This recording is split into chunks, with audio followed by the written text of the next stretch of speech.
তো আমার নাম হেডমাস্টার চুদির ভাই লয়, না মানে হেডমাস্টার লয়। আই বোকাচোদাই, যদি বাপের দুধ খেয়ে থাকিস তো আয় মারা। শুয়োরের বাচ্চা বলে কি রে মারা, আমাদেরকে মারবে? তুই বড় লাঠোয়াল ছিলি না বাপের বাল ছিলি?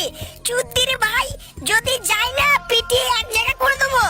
আই আই আই আই আই চুদির ভাই আয়, এই দিলে বোকাচোদা, আই আই আই লাঠি ঘুরিয়ে যাবো, মেরে গাড়ি ভেঙে দেবো। এই লে মারা, এই লে। এ নইতে মারা, এ কি হয়েছে রে মারা? দেখ মারা, খেলাখেলি তো বিশাল লেগেছে। এই মারা, এই কি মারা খেপাইছো তা নাকি রে মারা? লাঠি মারা সোয়ানে ঘুরিয়ে দিয়েছে। ওরে বাপরে, আর তো মারা পারা যাবে না একসাথে। এই শুয়োরের বাচ্চা, তুই লাঠোয়াল ছিলি না বাপের বাল ছিলি? শালা লাঠি চালানো জীবনে শিখেছিস? আমার তো মনে হচ্ছে তুই